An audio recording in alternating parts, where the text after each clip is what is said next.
Good afternoon, ladies and gentlemen. Please. Bonjour, bonjour tout le monde. Merci de vous asseoir. Nous attendons le ministre des Finances de la France, M. Bruno Le Maire, qui devrait arriver d'un instant à l'autre et qui va être présenté par notre ami Harry Ben-Samoun. Donc, je vous demande de bien vouloir prendre place. Bonjour à tout le monde.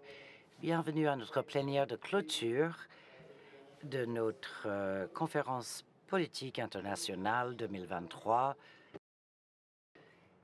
Cette conférence était une réussite grâce à la générosité de nos donateurs et le dévouement de notre équipe et qui se cloit avec deux dates historiques. Le 8 mai était la fin de la Deuxième Guerre mondiale en Europe.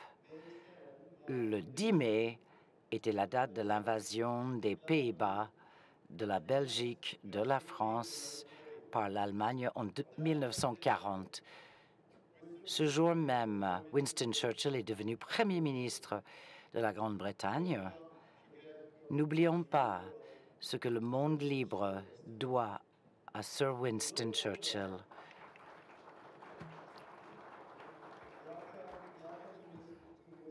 Bienvenue à Monsieur le maire, notre ministre des Finances.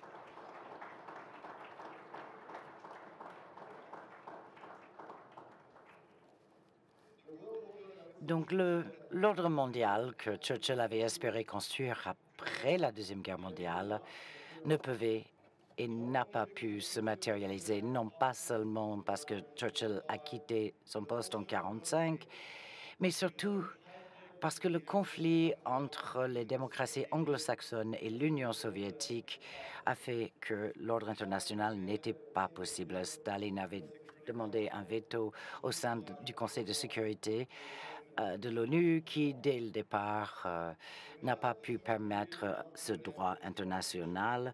La fin de l'Union soviétique n'a rien changé.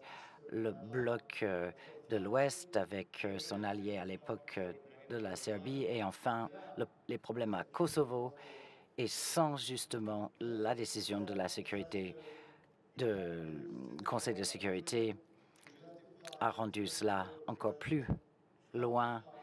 Et après, depuis les Caucases jusqu'à l'Ukraine, nous avons vu la situation des conflits.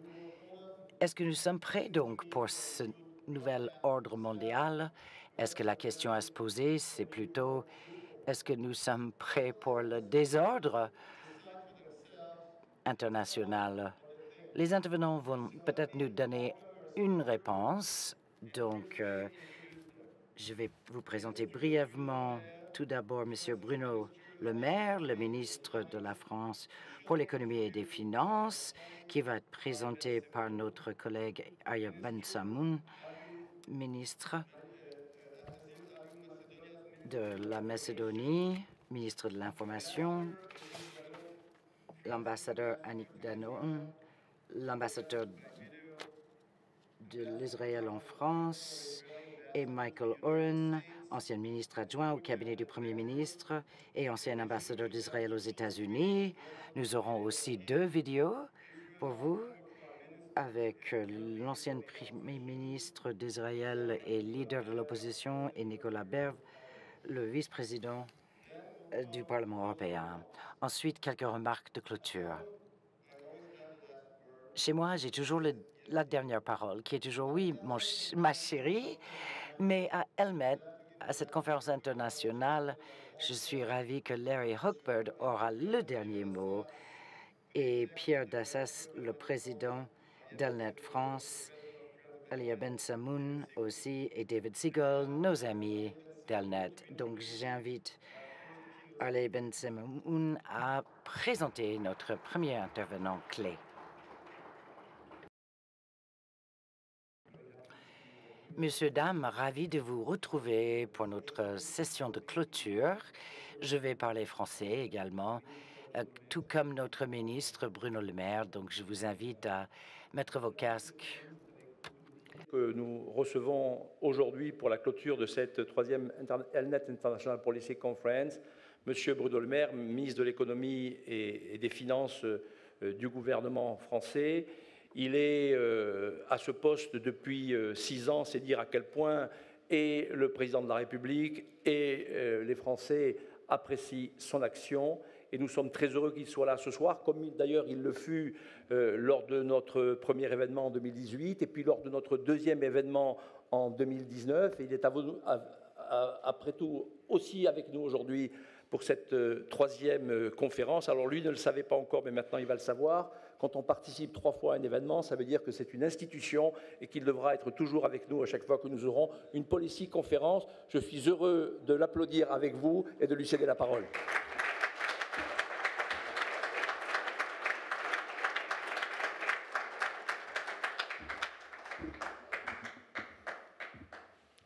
Bonjour à tous.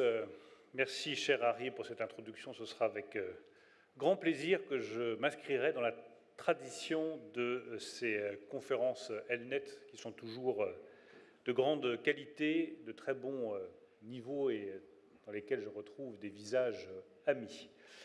Je voudrais d'abord exprimer, si vous me le permettez, toute mon émotion à la suite de l'attaque terroriste contre la synagogue en Tunisie qui a vu un de nos compatriotes perdre la vie et dire une nouvelle fois tout mon soutien et toute mon amitié à la communauté qui a été frappée une nouvelle fois par un attentat sanglant, lâche et inacceptable.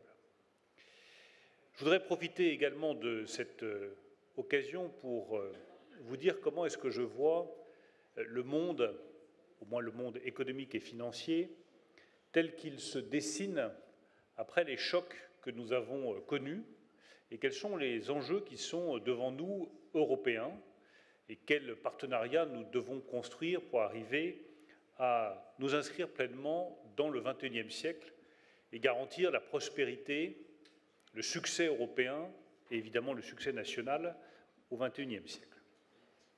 Je voudrais d'abord rappeler que nous venons de connaître toute une série de chocs économiques d'une violence inouïe. Alors, l'âme humaine est bien faite, elle oublie les difficultés, elle oublie la douleur, mais je rappelle que nous venons de connaître, en moins de 2 ans, une crise économique qui est la plus grave depuis 1929. On l'a oublié, mais la crise du Covid est la crise la plus grave depuis 1929, avec des économies qui se sont littéralement effondrées en Europe, aux États-Unis et partout ailleurs dans le monde. Nous avons connu ensuite une crise énergétique qui est la plus grave depuis 1973, et même plus grave sans doute que celle de 1973, puisque celle de 1973 ne touchait que le pétrole, là où la crise énergétique actuelle touche le gaz, l'électricité et le pétrole. Et nous venons de connaître, en riposte à l'inflation, une forte augmentation des taux d'intérêt qui bouleversent complètement l'horizon économique des entreprises et des ménages. Je rappelle qu'il y a moins de 2 ans, les taux d'intérêt étaient négatifs ou nuls, et que je pouvais, comme ministre des Finances, emprunter des dizaines de milliards d'euros à des taux d'intérêt nuls ou négatifs, et qu'aujourd'hui, ils sont quasiment à 3%, ce qui alourdit les conditions financières et le poids de la dette. Tous ces chocs, avec en arrière-plan une transformation radicale, qui est la transformation climatique, qui crée aujourd'hui de plus en plus partout des difficultés de sécheresse, de difficultés d'accès à l'eau, de déplacement de population, de mouvements migratoires de plus en plus importants. Quelle est la réaction des grandes puissances et des États face à cette série de chocs et à cette grande transition climatique? La première réaction, c'est une réaction de protection. Chacun se protège, chacun se replie sur soi, et chacun garantit la défense de ses intérêts économiques et financiers, ce qui est parfaitement naturel. La Chine le fait. Et la Chine de Xi Jinping aujourd'hui, depuis le nouveau plan économique, met un certain nombre de barrières dans l'accès au marché, défend ses propres intérêts économiques, affirme sa volonté de bâtir un nouvel ordre mondial qui remplacerait celui de Bretton Woods. La Chine est sans conteste le grand vainqueur de la mondialisation. C'est la seule puissance qui représentait, il y a à peine quelques années, 2% de la richesse mondiale, et qui aujourd'hui, à l'heure où je vous parle, en représente 20%. Elle a été le grand gagnant de la mondialisation, et elle a connu un succès économique absolument spectaculaire. Elle veut maintenant en tirer profit en défendant son marché, en affirmant sa domination technologique et en utilisant le yuan comme une monnaie internationale capable de rivaliser avec le dollar. Les États-Unis ne sont pas en reste. Dans cette stratégie de protection, l'administration Biden vient de décider un Inflation Reduction Act qui est un vrai défi pour toutes les puissances industrielles de la planète. Aujourd'hui, si vous investissez aux États-Unis, dans les industries vertes, vous bénéficiez de crédits d'impôt très élevés, de subventions très élevées, qui donnent un avantage compétitif à l'installation et à l'implantation sur le sol américain.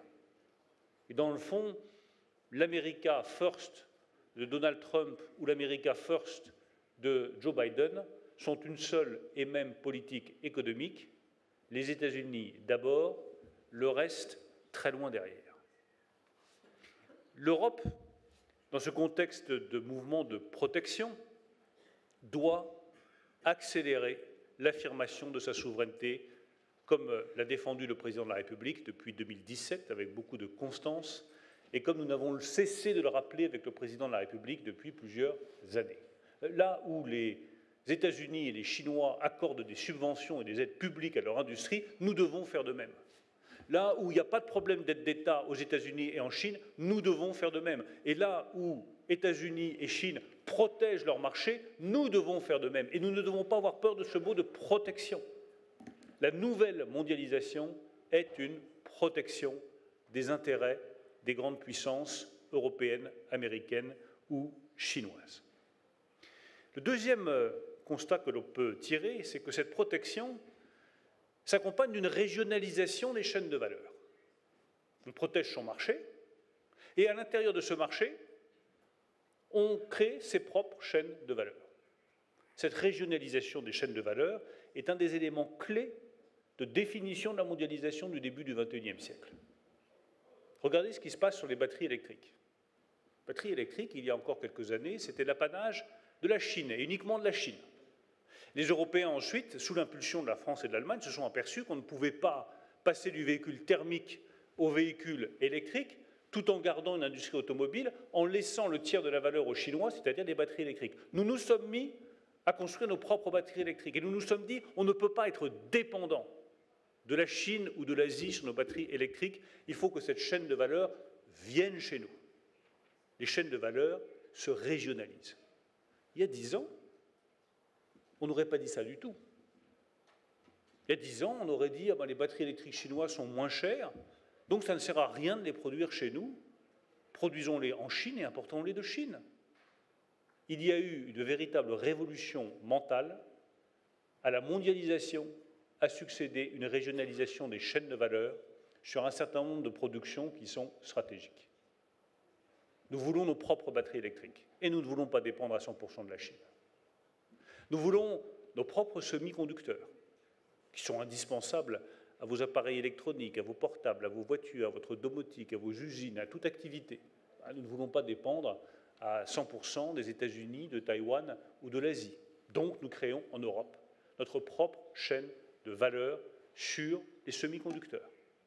Nous voulons notre propre hydrogène vert. On ne veut pas importer de l'hydrogène vert de l'extérieur comme nous avons importé pendant des décennies du pétrole ou du gaz, parce que maintenant nous sommes bien informés que le jour où il y a un conflit, on n'est pas très avancé quand on est dépendant de sa fourniture énergétique. Et donc nous voulons accélérer la régionalisation de la production d'énergie électrique décarbonée en France avec le nucléaire et partout en Europe avec le renouvelable et l'hydrogène vert. Nous voulons avoir nos propres panneaux solaires. Nous voulons avoir nos propres producteurs d'éoliennes. Nous voulons avoir nos propres producteurs de pompes à chaleur. Il y a partout dans le monde une régionalisation des chaînes de valeur au nom d'une valeur clé, l'indépendance. Nos populations nous demandent, sur les chaînes de valeur stratégiques, sur les productions stratégiques dans lesquelles on pourrait mettre évidemment aussi les médicaments, d'être indépendants. C'est Le deuxième trait de cette régionalisation et de ces lendemains de choc dont je viens de parler. Protection du marché, régionalisation des chaînes de valeur. Le troisième trait qui est plus inquiétant et qui est le véritable défi, c'est que cette régionalisation des chaînes de valeur s'accompagne d'une régionalisation des valeurs tout court. Et là est le vrai défi. Le vrai défi pour le Proche-Orient, le vrai défi pour Israël, le vrai défi pour l'Europe. Nos valeurs ne sont plus communes. Je me souviens, étant, ça a été rappelé tout à l'heure par mon ami, étant maintenant un vieux responsable politique, je me souviens des années 1990, au lendemain de la chute du mur de Berlin.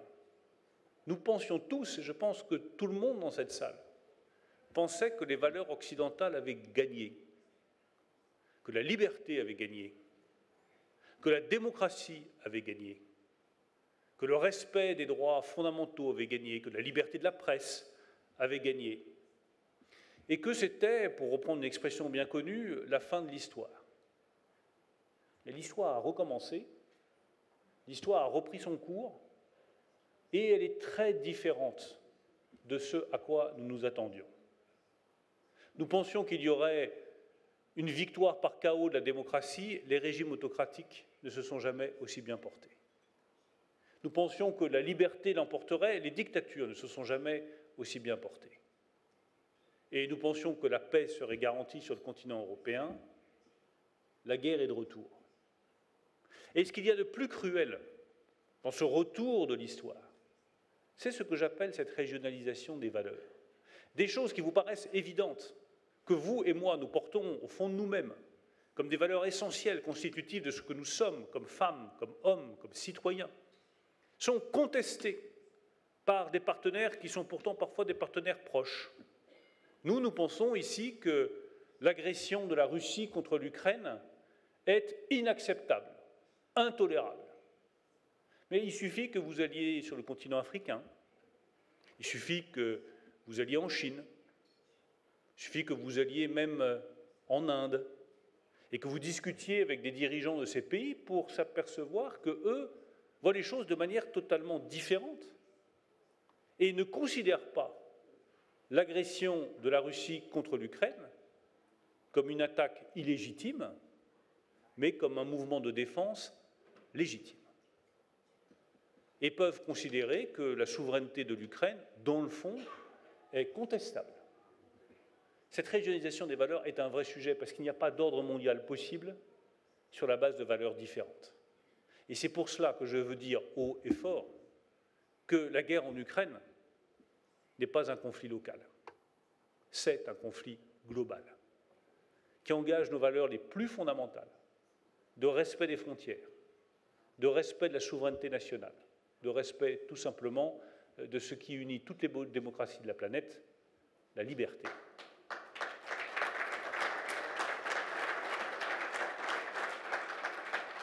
Je pourrais dire la même chose dans cette régionalisation des valeurs de l'Iran. Pour vous, pour moi, la nucléarisation de l'Iran est une ligne rouge absolue.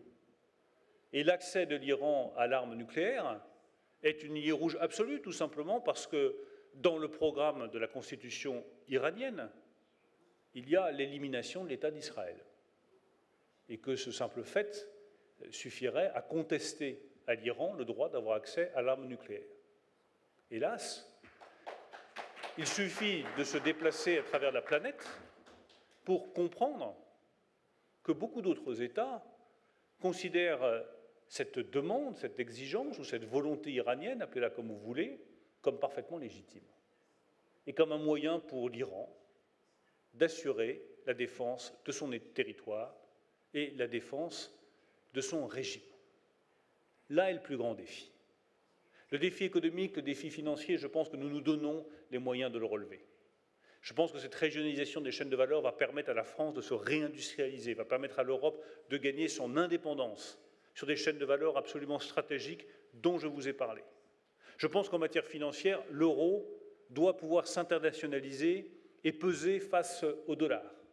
Je pense que nous avons une carte à jouer pour continuer à avoir accès au marché chinois, qui est un marché décisif pour nous, tout en gardant une relation d'amitié et de partenariat très étroite avec les États-Unis, comme le propose le président de la République.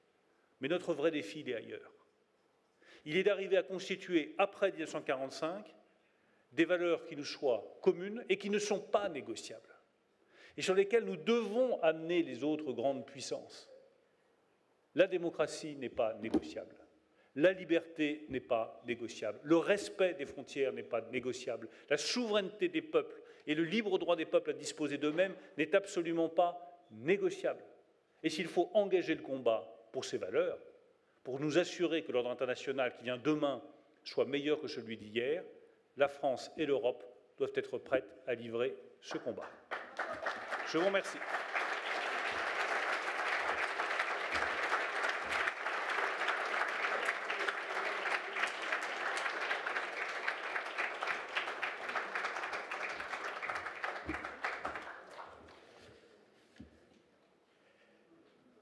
Merci, Monsieur le ministre.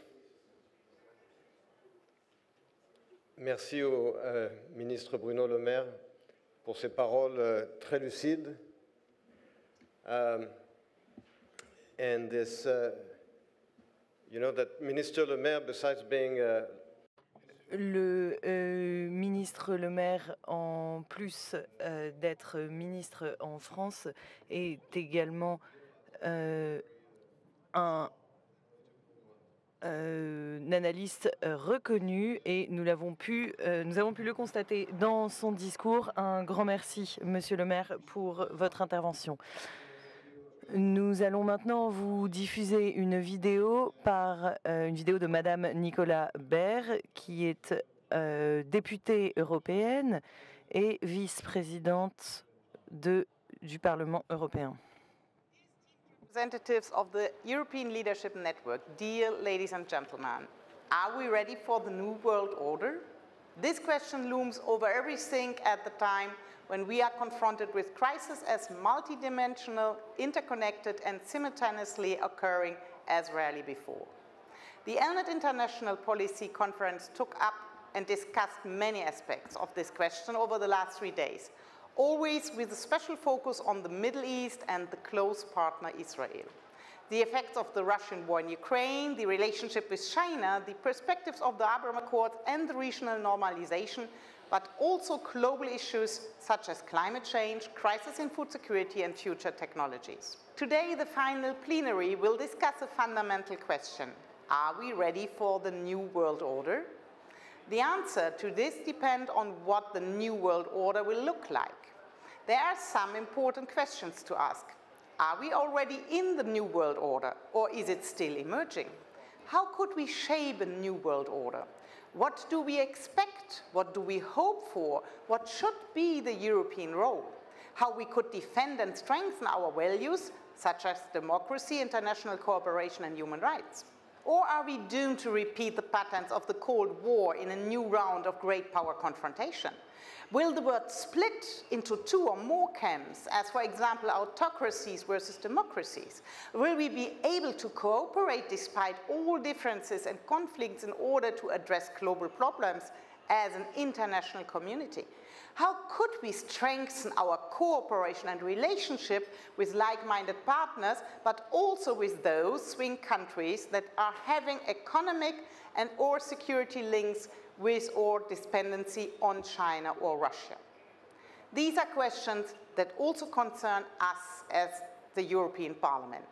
At the moment, we are focused on supporting Ukraine financially, militarily, with humanitarian aid, and by creating the candidate status to Ukraine, we have sent a very strong message to Ukraine and to Russia.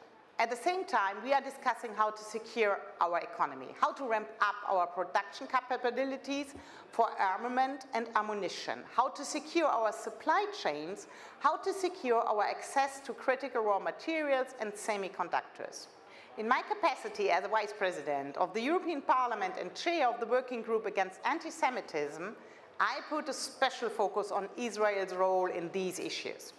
Israel is the key partner for the European Union in a volatile but important region, not only because of its vibrant economy and leading role in emerging and disruptive technologies, but also because of our common values. En plus des accords d'Abraham, la région se rapproche de ses objectifs en termes d'économie, de sécurité, de recherche et de contact entre les personnes. Et je pense que l'Union européenne a un rôle à jouer dans le dialogue de politique commun et dans la promotion de projets communs, qu'il s'agisse de sécurité, d'énergie, d'éducation ou de sécurité alimentaire. C'est pourquoi je suis particulièrement reconnaissante envers Elnet d'avoir organisé cette conférence de politique internationale. Je regrette de n'avoir pu me joindre à vous aujourd'hui pour prendre part à cette plénière de clôture, mais je suis sûre que vous aurez des points de vue intéressants, des échanges inspirants. Je vous remercie et vous salue de Strasbourg. Un grand merci à Madame la députée Baird. Je souhaiterais maintenant inviter l'ambassadeur Éric Danon qui s'adressera à nous par vidéo. L'ambassadeur Danon est un membre de Renaissance qui a des diplômes en physique, en sciences politiques et je peux témoigner de mon expérience personnelle que les échanges avec cet homme sont toujours fascinants. Ses vues sur la politique et sur le Moyen-Orient sont toujours extrêmement intéressants. C'est à vous. Merci beaucoup, cher Emmanuel. Bonjour à tous, mesdames et messieurs les ministres, mesdames, messieurs, je vous salue tous, bien sûr, très respectueusement dans vos grades, fonctions et engagements respectifs. Et puis, bien sûr, merci et félicitations à Elnet pour l'organisation de cette importante conférence. Il m'est un peu difficile, je dois dire, de parler après le ministre Bruno Le Maire, qui est non pas dans le commentaire, mais dans l'action, et qui a dit évidemment l'essentiel de beaucoup de choses que je souhaitais aborder. Et donc je viens, moi, m'inscrire plutôt, j'allais dire, dans certains aspects de ce qu'il n'a pas pu évoquer. Parce qu'évidemment, nous nous trouvons à l'évidence à un moment critique de l'histoire du monde. Il y a un peu plus de 3 ans, nul n'imaginait que le monde allait être bouleversé par une crise liée à un virus inconnu. Il y a un peu plus de 2 ans, nul n'imaginait qu'un président américain pousserait ses partisans à marcher sur le Capitole. Il y a un peu plus d'1 an, nul n'imaginait que la guerre referait son apparition en Europe sous forme d'une agression totalement contraire aux valeurs européennes et au droit international. Et il en est de même pour l'avenir. Qui peut dire dans cette salle ce que seront les relations entre l'Arabie saoudite et l'Iran dans 1 an ou entre la Chine et les États-Unis dans 2 ans? Absolument personne.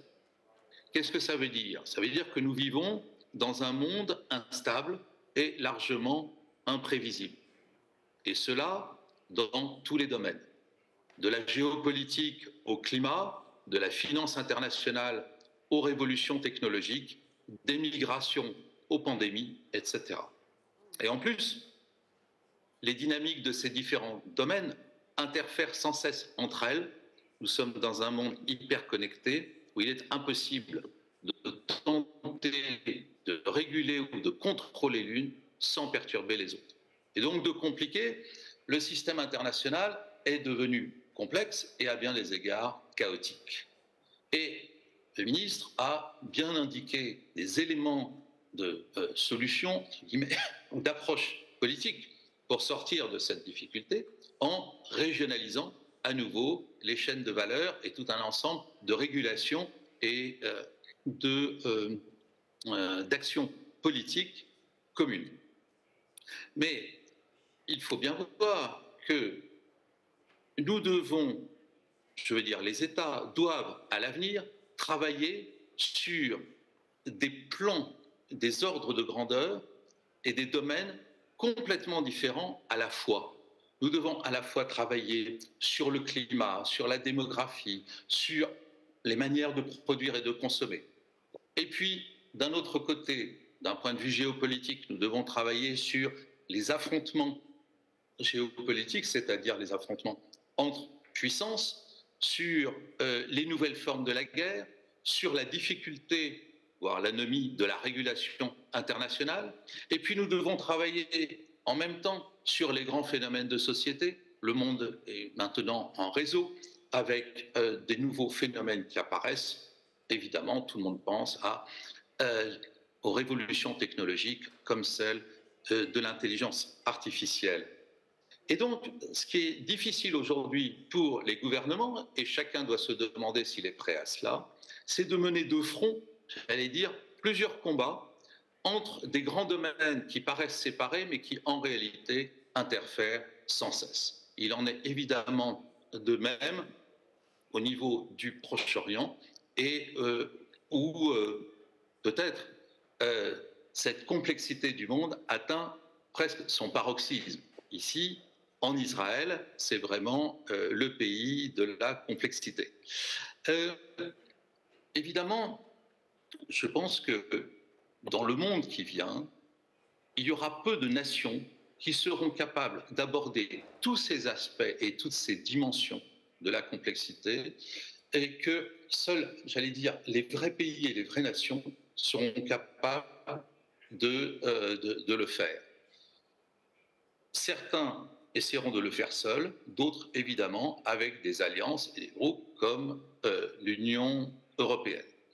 Alors, évidemment, il faut maintenant regarder que ce chaos du monde nous paraît à nous très fort, parce que justement, nous avons une difficulté à le prévoir et à l'anticiper. Mais pour d'autres différences, et que là où nous voyons une série chaotique d'événements, un Chinois ou un Iranien qui, à lui, paraît cohérente, notamment quant à la place des pays occidentaux dans la marche du monde. À cela s'ajoutent évidemment des éléments nouveaux qui tiennent aux difficultés politiques que l'on peut rencontrer pour faire avancer les sociétés. Aujourd'hui, nous sommes évidemment dans un monde de communication, et est-ce que les pays sont prêts et arrivent aujourd'hui à lutter de façon cohérente et pertinente contre les fake news, la désinformation évidente? Je pense qu'il y a très peu de pays qui sont aujourd'hui capables de faire cela, et que c'est une épreuve et un défi permanent. Je pense aussi que la mondialisation s'est faite par le marché et non pas par le droit, et qu'il existe aujourd'hui une violence dans le monde et une part importante du PIB mondial qui se fait à partir du trafic et de la violence non étatique, pourrait-on dire. Et cette violence ne fait que monter, criminalité transnationale organisée, terrorisme, etc. Très peu de pays, là encore, sont capables de résister à ces forces du marché et à avoir une économie saine plutôt qu'une économie grise, voire une économie mafieuse. On voit au Proche-Orient la multiplication d'États faillis ou en faillite, ou finalement tenus par des familles de nature mafieuse. Donc, est-ce que nous sommes prêts? Je pense que nous avons la chance, en France et en Europe, d'être parmi les rares nations capables à la fois de comprendre la complexité du monde, de l'appréhender et d'agir sur celle-ci. Ce n'est pas évident, mais est-ce que nous pouvons résister à la tectonique des plaques, c'est-à-dire les grands mouvements internationaux? Eh bien, évidemment, je l'espère, et je fais partie de ceux qui pensent qu'il faut en permanence agir en ce sens. Mais la grande angoisse que l'on voit dans les pays occidentaux et y compris européens, c'est est-ce que nous sommes à la hauteur, à ce moment-là, des défis liés à la remise en cause de l'ordre international par quelques grands pays, à commencer bien sûr par une espèce d'axe Chine, Russie, Iran qui semble se dessiner aujourd'hui. Ce n'est pas évident, mais je pense qu'il faut agir en permanence en ce sens. Enfin, dernier point, et le ministre l'avait évoqué, la question des identités. En réalité, la mondialisation, depuis 30 ans, elle a essayé d'abaisser les frontières. C'était les forces du marché, il fallait tout faire sans frontières. Et ce sans frontières a entraîné, comme je l'ai dit, une économie grise et parallèle, mais surtout, elle a entraîné des réactions identitaires très fortes de la part de tous ceux qui perdaient leurs repères à travers cette ouverture des frontières et qui se sont, on assiste en permanence à des replis sur soi, à des violences identitaires et à un retour aussi des croyances, du sacré. Et je crois que là, il y a un vrai défi pour l'Occident, peut-être pour les pays occidentaux, le principal, qui est comment concilier la question identitaire et la question de la mondialisation et de l'ouverture au monde.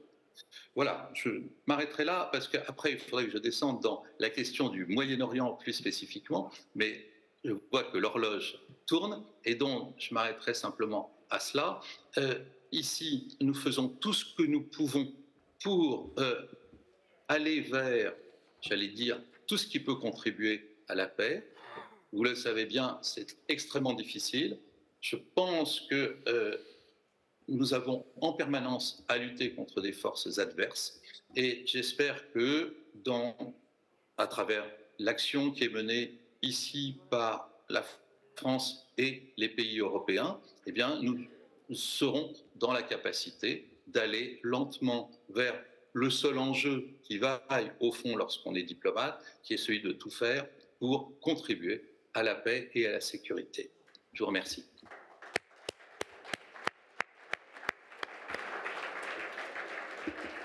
Merci, Monsieur l'ambassadeur. I must say that a few weeks ago.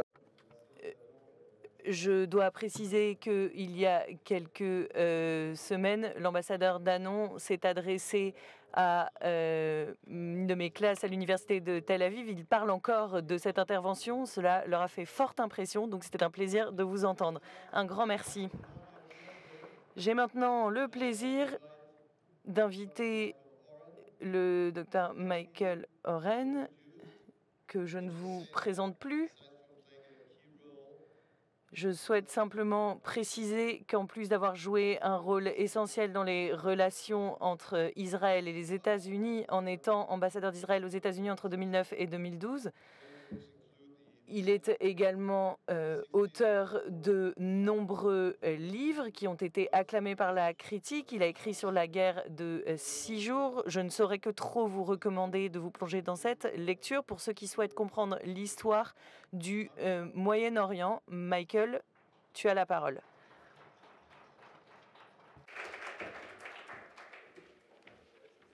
Thank you. Un grand merci d'avoir parlé de mes livres qui sont disponibles avec un prix assez limité, si je puis me permettre, sur Amazon.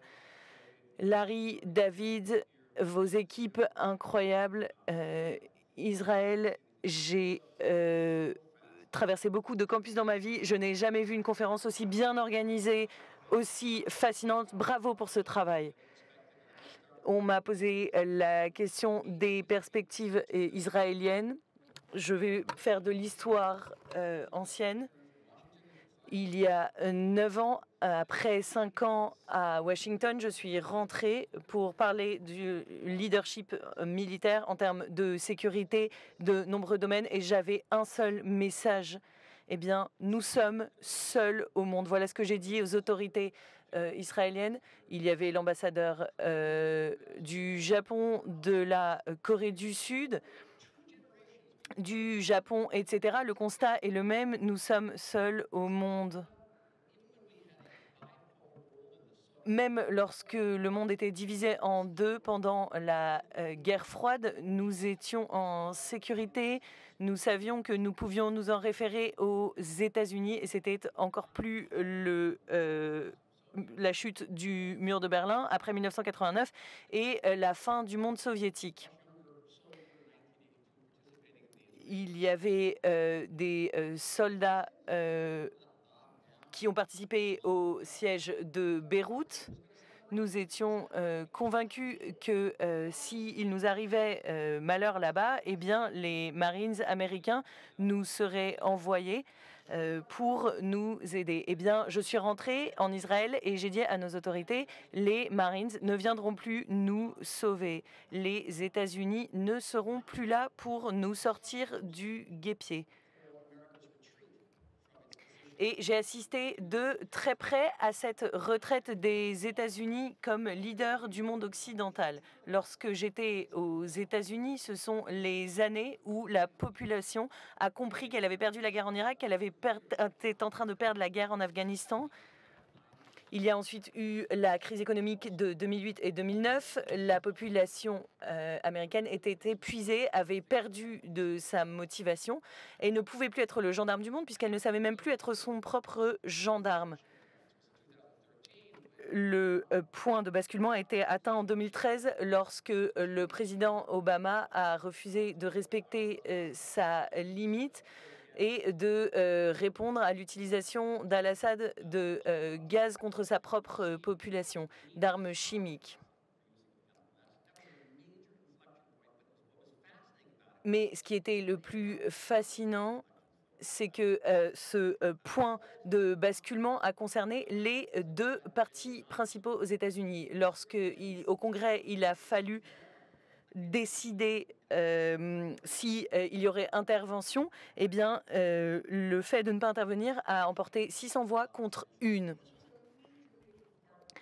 Il s'est agi d'un point de basculement qui a représenté une rupture nette avec les politiques précédentes des États-Unis. Prenez 2003, le président Bush a envoyé 600 000 soldats dans le Golfe en Irak.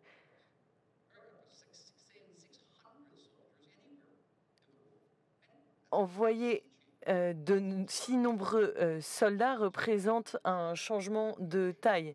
En 2007, le président 2007 a organisé la conférence de la paix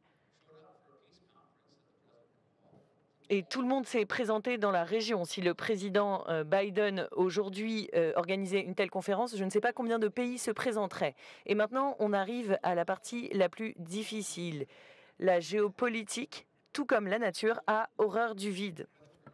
Et lorsqu'un pouvoir se retire de l'Irak, de l'Afghanistan, de la Syrie, peu importe, eh bien, ce vide sera rempli par toutes sortes d'acteurs qui ne sont pas particulièrement recommandables. Au Moyen-Orient, vous avez l'Iran, la Turquie, bien sûr.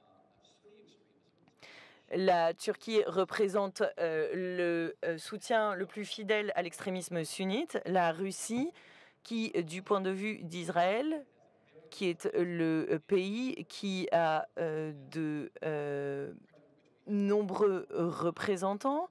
Nous avons des liens économiques forts, mais c'est aussi le pays qui soutient notre pire ennemi au monde. Si vous voulez rencontrer l'armée russe, vous n'avez pas besoin de vous rendre jusqu'en Ukraine. Elle se trouve chez notre pire ennemi. Et il y a la Chine qui se répand au Moyen-Orient économiquement et politiquement. Si vous venez près de chez moi, le système de métro, vous avez l'impression de vous trouver à Shanghai.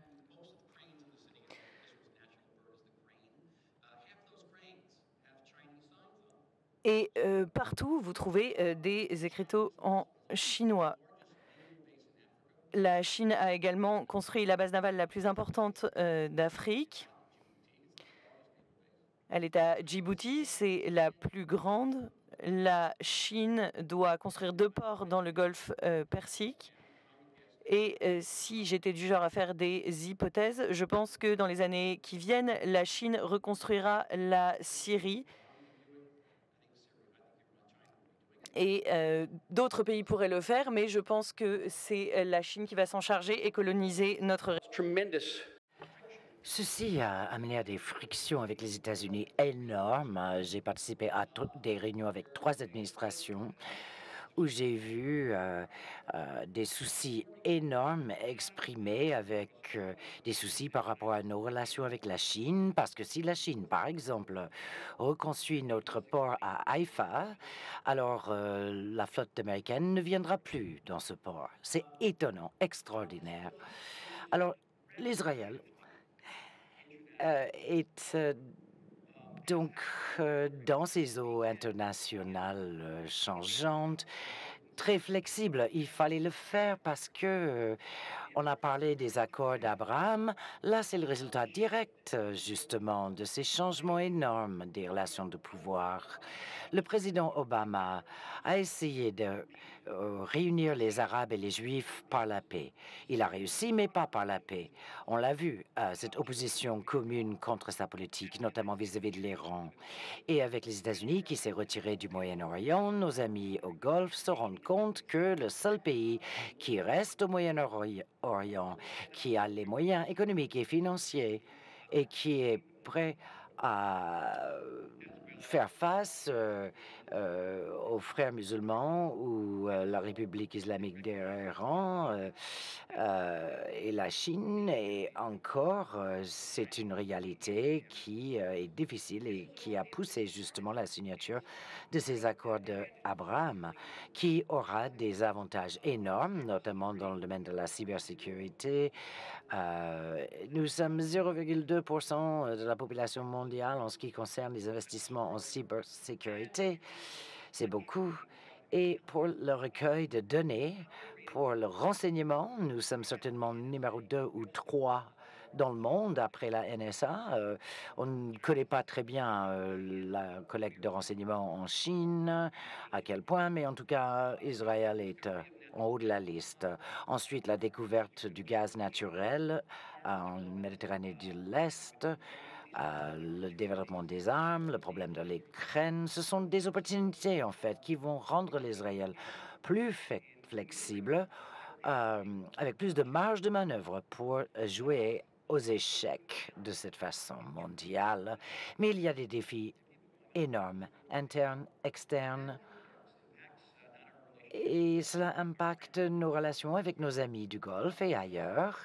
Et cela impacte aussi les considérations stratégiques régionales. On a parlé beaucoup de la Chine, de la médiation, la négociation au niveau d'un rapprochement entre l'Iran et l'Arabie saoudite, en raison peut-être du retrait des États-Unis. Mais moi, je pense que les Saoudiens dépendaient de nous en l'absence de la présence américaine de remplir ce vide. Nous ne l'avons pas fait parce que, à l'époque, lorsque l'Iran a fait une alliance stratégique avec la Russie, où l'Iran a signé un contrat de 400 milliards de dollars avec la Chine, avec une dimension militaire, qu'est-ce que nous faisons, nous? On est en train de se poser des questions sur notre système judiciaire interne. On est trop centré sur nous-mêmes. On a déçu d'autres, et je le sais. Et il faut réfléchir. Nous avons un livre. Rabbi Opi, vous êtes encore là? Ah, vous voilà. Voilà. Bravo. Je vais essayer de citer la Bible. C'est assez drôle. La plupart des peuples ont un pays qui dit à quel point ils sont bien et des héros, etc. Et la Bible, en fait, c'est l'histoire des échecs. Un échec après l'autre. Et pourquoi? Parce qu'on n'a pas pu reconnaître qu'on était un petit État, qu'on était face à des empires méchants, les Égyptiens, les Babyloniens, les Perses, les Romains, et on perd un temple, on perd un deuxième temple, on va perdre notre maison, notre pays, parce qu'on ne regarde pas justement ces jeux d'échecs à travers le monde suffisamment de près, et c'est une leçon terrible. Regardez les livres de Ezra et Maya, et n'est-ce pas, David? On saura ce que c'est de négocier avec ces empires changeants. Alors, il ne faut pas oublier que nous sommes un pouvoir fort quand même. On nous appelle 8e puissance du monde. Mais en fait, c'est quand même relativement petit. Et notre pays, avec son allié des États-Unis, qui partage encore nos valeurs et qui est prêt à nous soutenir lorsque ces missiles tombent sur Israël et que Biden explique que Israël a le droit de se défendre. C'est crucial aujourd'hui. Mais n'oubliez pas qu'il y a des pays qui ne partagent pas ces valeurs. Et nous devons naviguer de façon maligne à travers tout cela ensemble. C'est le destin du peuple juif et c'est comme ça qu'il faut faire. Soyons intelligents, travaillons ensemble, nous allons gagner. Merci encore pour votre conférence formidable.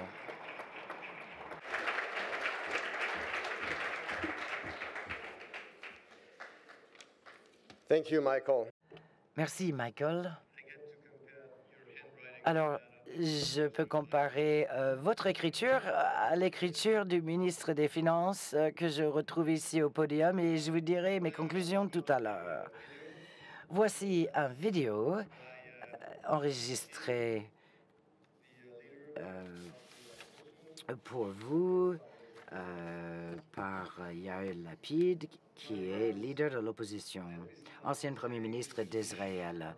Mes amis, j'aurais aimé être parmi vous, non seulement parce que j'adore Paris, c'est vrai, mais aussi parce que je crois dans Elnet et son travail. Je vois Elnet comme un partenaire de confiance. Nous avons la même vision, nous avons les mêmes objectifs. Nous croyons que Israël et l'Europe partagent un lien. Et nous estimons que notre relation est basée sur l'amitié.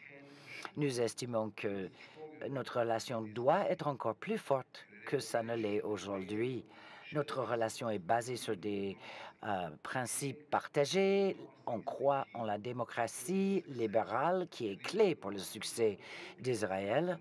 Et les démocraties libérales sont les seules possibilité pour les Juifs d'être en sécurité. La démocratie démarre avec l'action, mais ne s'arrête pas là.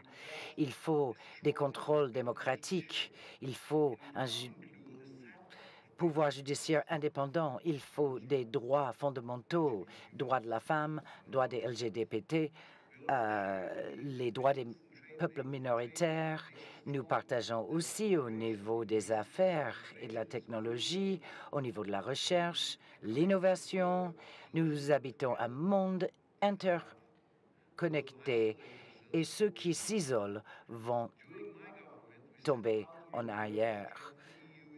Et donc, je suis tout à fait en faveur du renforcement et nous sommes allés capitale par capitale pour renforcer ces relations entre Israël et l'Union européenne et tous les pays membres. Nous avons eu ce conseil ensemble à la fin de mon mandat qui me rappelle que nous sommes encore plus forts aujourd'hui avec Israël et l'Union européenne qui peuvent aborder ces opportunités ensemble. Mes amis, tout le monde ne voit pas le monde comme nous, mais Israël et l'Union européenne partagent des menaces communes et des opportunités communes. Nous ne sommes pas toujours d'accord sur les moyens, mais nous avons les mêmes objectifs stratégiques. Nous sommes tous d'accord que l'Iran ne devrait jamais pouvoir produire d'armes nucléaires. Nous devons travailler de plus en plus étroitement pour prévenir cela. Nous connaissons l'Iran, l'oppression des femmes, l'oppression des dissidents, la torture des prisonniers politiques, la déstabilisation de la région. L'Iran reste le premier sponsor du terrorisme dans le monde entier. Ceux qui financent le terrorisme sont notre ennemi commun. Pour Israël, il s'agit d'une menace de mort directe du Cisjordanie, Gaza, de la Jordanie, de toutes nos frontières. Nous savons que les terroristes peuvent frapper et nous savons que l'Europe n'est pas en sécurité contre les frappes terroristes. Mais pour finir sur un mot positif, mes amis, il y a un énorme potentiel encore entre Israël et l'Europe. Nous pouvons faire encore davantage ensemble, plus d'affaires, plus de recherche, une relation renforcée entre nos peuples. Je crois que nous avons ce lien commun et un intérêt commun. C'est un objectif qui me tient à cœur et que je chéris et que je partage avec Elnet. Merci.